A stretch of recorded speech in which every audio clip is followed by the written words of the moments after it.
Hello friends, എല്ലാവർക്കും പുതിയൊരു വീഡിയോയിലേക്ക് സ്വാഗതം. ഇന്നത്തെ കഥയിൽ വന്ദനയുടെ വീട്ടിലേക്ക് ജഗൻ വരികയാണ്. ജഗൻ വന്ന ഉടനെ വന്ദനെ കാണുന്നില്ലല്ലോ എന്നൊക്കെ പറയുന്നു.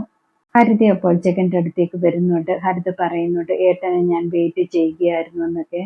ജഗൻ കാര്യം എന്താണെന്ന് ചോദിക്കുന്നു. ഹരിത അപ്പോൾ പറയുന്നുണ്ട്, മനോജിന്റെ ബൈക്ക് കേടായിട്ടുണ്ട്, ഏട്ടൻ ബൈക്ക് ശരിയാക്കുന്ന വർക്ക്ഷോപ്പിൽ തന്നെ മനോജിനെ ഒന്ന് കൊണ്ടുപോകണമെന്നൊക്കെ പറയുന്നു.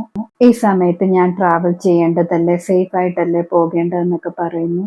ജഗൻ അപ്പോൾ പറയുന്നുണ്ട്, അച്ഛനോട് പറഞ്ഞിട്ട് നിനക്കൊരു കാറ് തന്നെ വാങ്ങിത്തരാമെന്ന്. ഹരിത അപ്പോൾ അതൊന്നും വേണ്ട എന്നൊക്കെ പറയുന്നുണ്ട്. അവിടേക്ക് ചന്ദ്രികയും വരുന്നുണ്ട്. ചന്ദ്രികയാണെങ്കിൽ ഇരിക്കാനെന്ന് പറയുന്നു. മനോജും വരുന്നുണ്ട്. മനോജും ജഗനും കെട്ടിപ്പിടിക്കുന്നു.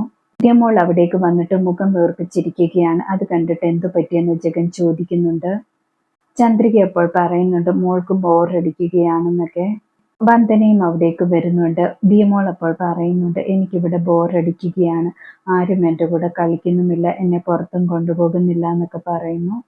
ജഗൻ അപ്പോൾ പറയുന്നുണ്ട്, മോൾ എന്തിനാണ് വിഷമിക്കുന്നത്, മോളെ ഞാൻ എല്ലായിടത്തും കൊണ്ടുപോയി കറക്കാമെന്നൊക്കെ പറയുന്നു. ദിയമോൾക്ക് അത് കേൾക്കുമ്പോൾ ഒരുപാട് സന്തോഷമാകുന്നുണ്ട്. സത്യമാണോ എന്നൊക്കെ ചോദിക്കുന്നു. ഹരിതയും അപ്പോൾ പറയുന്നുണ്ട്, ഏട്ടന്റെ കൂടെ പോയിട്ട് വാ, മനോജും കൂടെ പോയിട്ട് വരാനെന്ന് പറയുന്നു. വന്ദന അപ്പോൾ അത് ശരിയാകത്തില്ലല്ലോ എന്നർത്ഥത്തിൽ പറയുന്നുണ്ട്. പക്ഷെ ഹരിത അതൊന്നും കുഴപ്പമില്ലെന്നൊക്കെ പറയുന്നു. ദിയമോളെയും കൂട്ടി ജഗനും മനോജും പോകുന്നുണ്ട്. അവർ പോയതിനു ശേഷം വന്ദന ചന്ദ്രികയോടും ഹരിതയോടും പറയുന്നുണ്ട്, 3 പേരും കൂടെ ഇങ്ങനെ പോകുന്നത് ശരിയാകത്തില്ല എന്നൊക്കെ. വൈകുന്നേരമായിട്ടും ദിയമോളെ കാണാത്തത് കൊണ്ട് വന്ദന ടെൻഷൻ അടിച്ചിരിക്കുകയാണ്. ആ സമയത്ത് ചന്ദ്രികയും ഹരിതയും പറയുന്നുണ്ട്, ദിയമോൾ സേഫ് ആയിട്ട് വരുമെന്നൊക്കെ.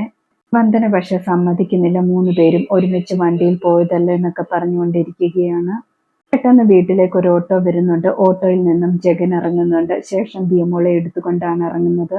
ദിയമോളുടെ നെറ്റിയിൽ മുറിവ് വെച്ച് കെട്ടിയിരിക്കുന്നതും കാണുന്നു. അത് കാണുമ്പോൾ വന്ദന ടെൻഷനായിട്ട് ദിയമോൾക്ക് എന്താണ് പറ്റിയെന്നൊക്കെ ചോദിക്കുകയാണ്. ജഗൻ അപ്പോൾ പറയുന്നുണ്ട്, ദിയമോൾ ബൈക്കിൽ നിന്ന് ചെറുതായിട്ട് വീണു, ആശുപത്രിയിൽ പോയിട്ടാണ് വരുന്നതെന്നൊക്കെ പറയുന്നു. വന്ദന അപ്പോൾ ഹരിതയോട് ദേഷ്യപ്പെടുന്നുണ്ട്, എൻ്റെ മോളെ നന്നായിട്ട് നോക്കുന്നത് ഞാൻ മാത്രമേ ഉള്ളൂ, നിങ്ങൾ എല്ലാവരും എന്താണ് പറഞ്ഞത്, അവളെ കൊണ്ട് അപകടത്തിൽപ്പെടുത്തിയിട്ടല്ലേ കൊണ്ടുവന്നിരിക്കുന്നതെന്നൊക്കെ പറഞ്ഞ് കുറ്റപ്പെടുത്തുകയാണ്. വന്ദന ഒരുപാട് ദേഷ്യത്തോടെ ജഗനെ അടിക്കുകയാണ്. ജഗനെ അടിക്കുന്നത് കണ്ടിട്ട് ഹരിതയ്ക്കും ചന്ദ്രികാമ്മയ്ക്കും ഷോക്കാകുന്നുണ്ട്. വന്ദന ഒരുപാട് ദേഷ്യത്തോടെ ജഗനോട് പറയുന്നുണ്ട്, ഇനി എന്തുദ്ദേശത്തോടെ ആണെങ്കിലും ദിയമോളെ പുറത്ത് കൊണ്ടുപോവുകയോ സംസാരിക്കുകയോ ചെയ്തു പോയേക്കരുതെന്നൊക്കെ. അങ്ങനെ പറഞ്ഞിട്ട് ദിയമോളെയും എടുത്തുകൊണ്ട് വന്ദന അവിടെ നിന്ന് പോകുന്നു. വന്ദന പോയതിനു ശേഷം ജഗനോട് ചന്ദ്രികാമ്മ മാപ്പ് ചോദിക്കുകയാണ്. വന്ദന ചെയ്ത തെറ്റിന് ഞാൻ മാപ്പ് ചോദിക്കുകയാണ്, വന്ദനയോട് അത് വെച്ച് പെരുമാറരുതെന്നൊക്കെ പറയുന്നു. ജഗൻ അപ്പോൾ സങ്കടത്തോടെ പറയുന്നുണ്ട്, ഞാനാണെങ്കിൽ നല്ല ഉദ്ദേശത്തോടെ മാത്രമേ ഓരോ കാര്യവും ചെയ്തിട്ടുള്ളൂ. ഇതിന്റെ പേരിൽ വന്ദനയോട് ഞാൻ മോശമായിട്ടൊന്നും പെരുമാറാൻ പോകുന്നില്ല. പക്ഷെ എനിക്ക് ആദ്യമായിട്ടാണ് ഒരു പെൺകുട്ടിയുടെ കയ്യിൽ നിന്നും അടി കിട്ടുന്നത്. ഇതെന്തായാലും എനിക്ക് അങ്ങനെ മറക്കാൻ പറ്റത്തില്ലെന്ന് പറഞ്ഞിട്ട് ജഗൻ അവിടെ നിന്നും പോവുകയാണ്. ആ സമയത്ത് മനോജ് അവിടേക്ക് വരുന്നുണ്ട്. മനോജ് കഴിച്ചിട്ട് പോകാമെന്ന് പറയുന്നുണ്ട്. ജഗൻ അപ്പോൾ വയറ് നിറഞ്ഞെന്നൊക്കെ പറഞ്ഞിട്ട് പോകുന്നു. മനോജ് ചോദിക്കുന്നുണ്ട്, എന്താണ് സംഭവിച്ചതെന്ന്. ഹരിതയും അമ്മയും നടന്ന കാര്യമൊക്കെ പറയുന്നു. മനോജ് അപ്പോൾ പറയുന്നുണ്ട്, അളിയൻ ഒരു തെറ്റും ചെയ്തിട്ടില്ല, ഞാനാണ് വണ്ടി ഓടിച്ചത്, എൻ്റെ തെറ്റുകൊണ്ടാണ് ദിയമോൾ താഴെ വീണതെന്നൊക്കെ പറയുന്നു. ജഗൻ അളിയൻ തന്നെയാണ് പെട്ടെന്ന് മോളെയും കൊണ്ട് ഹോസ്പിറ്റലിൽ പോയതും ഞാൻ വർക്ക്ഷോപ്പിലും പോയിരുന്നു എന്ന് പറയാണ്. ഹരിതയ്ക്ക് അതോടെ കേൾക്കുമ്പോൾ ദേഷ്യം വരുന്നുണ്ട്. ഹരിത പറയുന്നുണ്ട്, ഇതിപ്പോ തന്നെ വന്ദനേച്ചിയോട് ചോദിച്ചിട്ട് തന്നെ കാര്യമെന്ന്. എൻ്റെ ഏട്ടൻ ഒരു തെറ്റും ചെയ്തിട്ടില്ല എന്ന് പറഞ്ഞിട്ട് മനോജിനെ പിടിച്ചു വലിച്ച് വന്ദനയുടെ അടുത്തേക്ക് കൊണ്ടുപോകുന്നുണ്ട്. വന്ദന ദിയമോളോട് സംസാരിച്ചുകൊണ്ടിരിക്കുകയായിരുന്നു. മോൾ എന്തിനാണ് എൻ്റെ പെർമിഷൻ ഇല്ലാതെ പോയതെന്നൊക്കെ പറഞ്ഞിട്ട്. ആ സമയത്ത് മനോജിനെയും കൂട്ടിയിട്ട് ഹരിത അവിടേക്ക് ചെല്ലുന്നു. ഹരിത വന്ദനയോട് ദേഷ്യപ്പെടുകയാണ്. എൻ്റെ ഏട്ടനെ അടിക്കാൻ നിങ്ങൾ ആരാണെന്നൊക്കെ ചോദിക്കുകയാണ്. വന്ദന അപ്പോൾ പറയുന്നുണ്ട്, എൻ്റെ ദിയമോളെ അപകടപ്പെടുത്താൻ ആര് ശ്രമിച്ചാലും അവരെ ഞാൻ വെറുതെ വിടില്ല എന്നൊക്കെ.